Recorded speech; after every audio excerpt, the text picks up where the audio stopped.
Have you got a new camera and you're looking to get into photography but don't know quite where to start?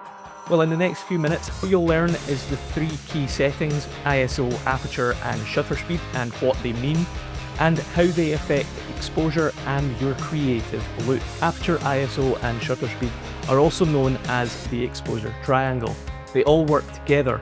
If you change one, then the others compensate. ISO is your camera's sensitivity to light. The lower your ISO, the more light is getting into your camera and you get a cleaner image. If you're shooting at night and you want to get more information, you can crank that ISO higher. However, the negative of this is that you start to introduce a lot more noise.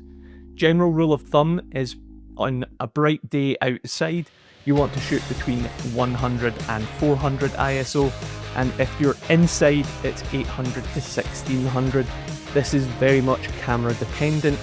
Your shutter speed is how long your sensor is exposed to light. If you were shooting at 1/50th of a second with movement in your frame, you would experience a little more motion blur like you see on screen now. However, if you shoot at a higher shutter speed, it will be a lot more freeze frame and you'll get a cleaner visual focus on the object moving.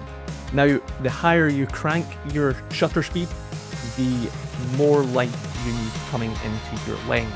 For video, you will want to shoot at roughly double your frames per second.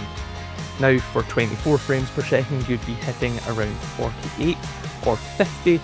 And if you're shooting at 30 frames per second, it would be 1/60, and so on and so forth. Now, aperture is to the lens on your camera itself. It's the blades in the back of the camera which control the amount of light getting in.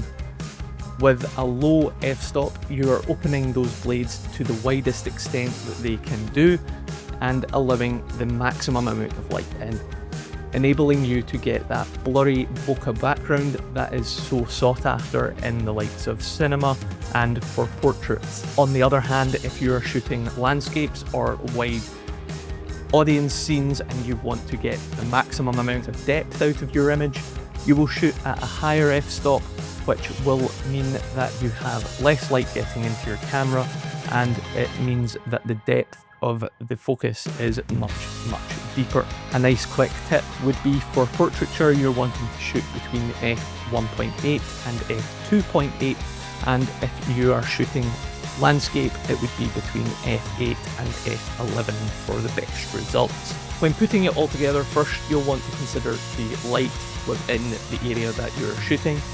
You'll then want to look at your aperture. This is where you can make stylistic choices such as the blurry background or the more pinpoint depth of focus.